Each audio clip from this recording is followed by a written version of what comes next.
Selamat pagi, siang, sore, malam. Perkenalkan kami dari kelompok 4 dengan anggotanya yaitu Saung dengan NIM akhirat 58 dan Fatika Nur dengan NIM akhirat 69.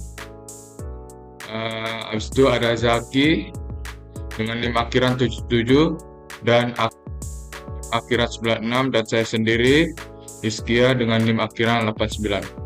Di sini kelompok kami akan membahas tentang teori network planning dari kelompok 4.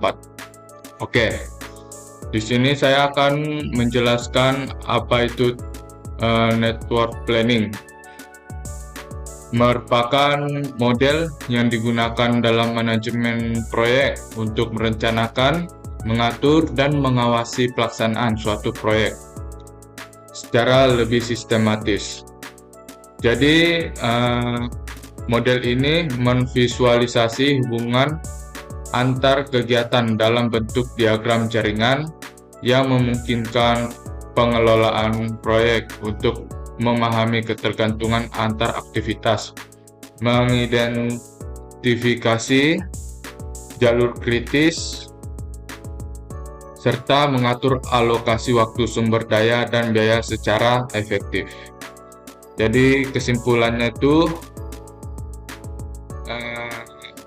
dalam proyek ini network planning membantu merencanakan aktivitas, alokasi, sumber daya, dan penjadwalan. Dan untuk manfaat dan kegunaan dari network planning itu yang pertama ada mempermudah penjadwalan proyek. Oke, saya baca secara singkat aja, saya jelaskan secara singkat aja. Jadi ini dia membantu penjadwalan proyek yang rapi dan struktur. Yang kedua itu ada menemukan jalur kritis, mengidentifikasi aktivitas yang harus diprioritaskan agar proyek selesai tepat waktu. Yang ketiga itu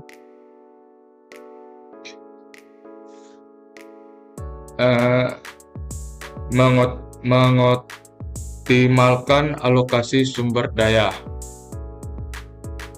Jadi membantu mengatur penggunaan sumber daya agar tidak boros dan efisien.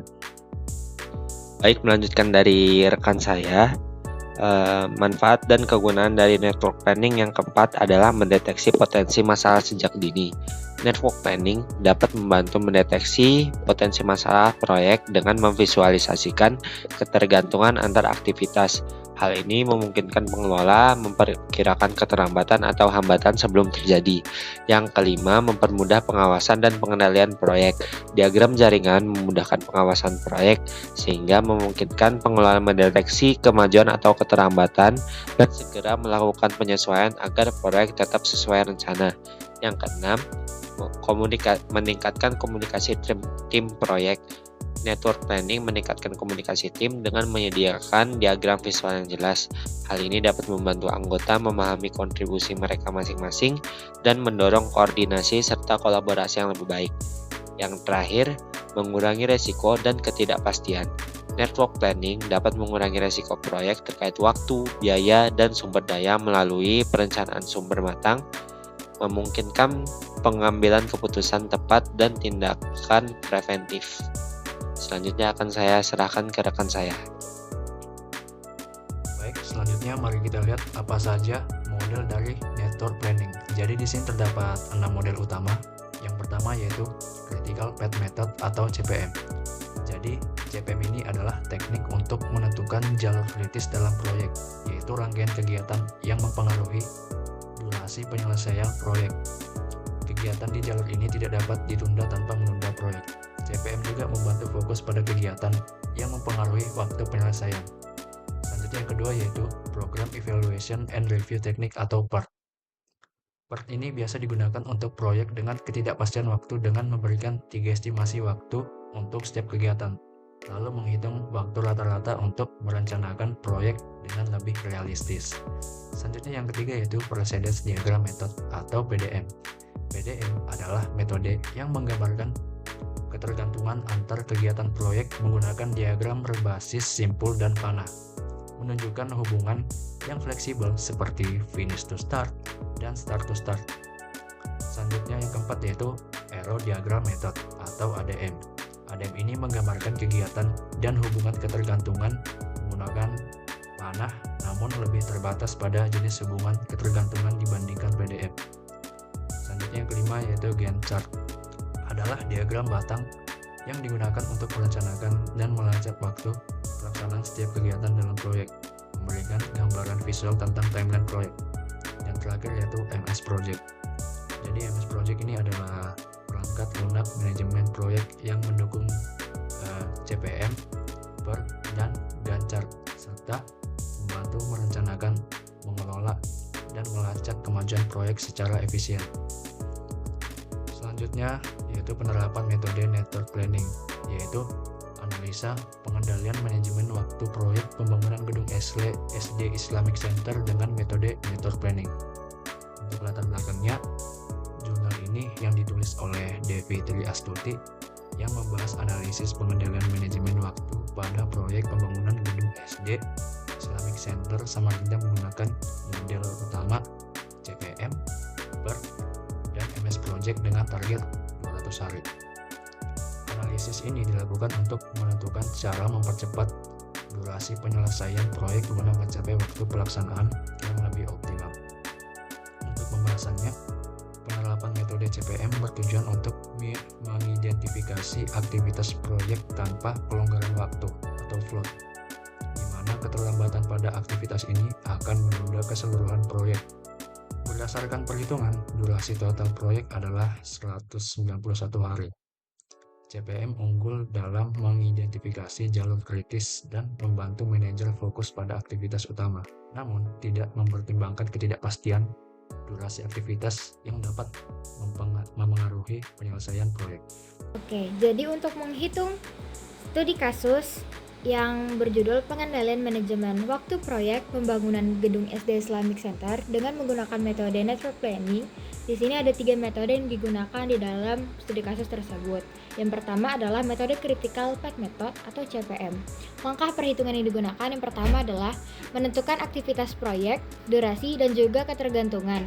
Yang kedua, mengidentifikasi jalur kritis dengan menghitung early start atau ES, early finish, EF, late start, LS, dan juga late finish atau LF.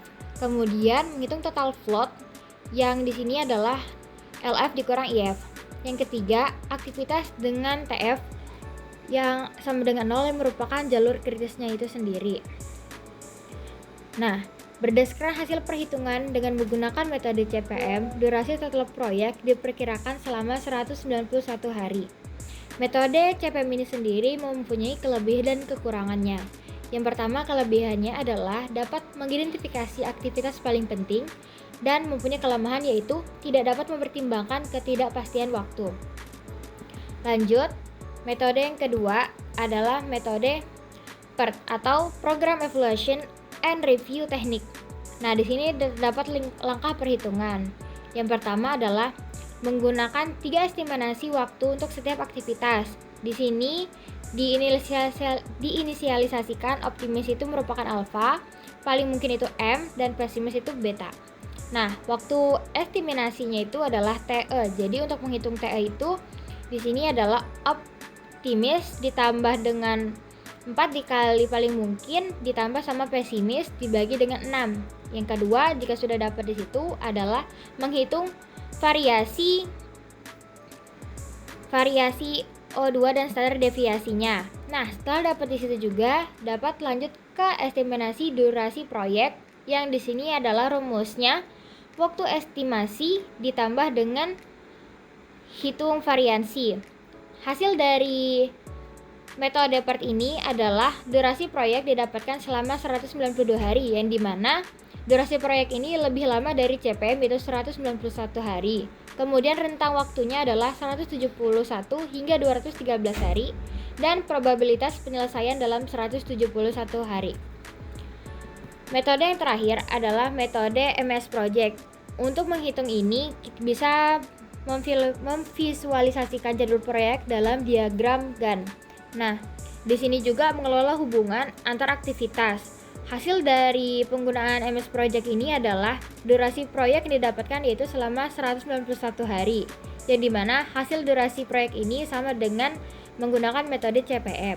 Keunggulannya sendiri adalah dapat mempermudah pengelolaan proyek besar dan kelemahannya memerlukan keahlian perangkat lunak. Ya, jadi untuk selanjutnya ada di bagian analisis dan kesimpulan network planning dalam sebuah studi kasus. Yang pertama ada analisis, yang dimana studi kasus ini membahas menggunakan CPM, PERT, dan MS Project dalam perencanaan proyek. CPM sendiri itu untuk menentukan jalur kritis yang tidak dapat ditunda tanpa mempengaruhi durasi proyek. Kemudian untuk PERT yaitu memperkirakan waktu penyelesaian dengan mempertimbangkan ketidakpastian melalui estimasi optimis, realistis, dan pesimis. Dan selanjutnya ada MS Project yang digunakan untuk mengelola jadwal proyek dan mendukung CPM serta PERT. Kombinasi dari ketiganya ini mendukung perencanaan proyek yang realistis dan efisien. Kemudian untuk di bagian kesimpulan, yang dimana durasi proyek yang dihitung menggunakan CPM dan Microsoft Project konsisten, yaitu 191 hari, menunjukkan keandalan metode ini untuk data yang pasti, PERT. Kemudian untuk yang PERT, yang mempertimbangkan ketidakpastian durasi aktivitas menghasilkan 192 hari. Nah, dari sini CPM jauh lebih efektif untuk proyek dengan data pasti, sedangkan PERT cocok untuk proyek dengan banyak ketidakpastian. Cukup dari kelompok kami, terima kasih. Assalamualaikum warahmatullahi wabarakatuh.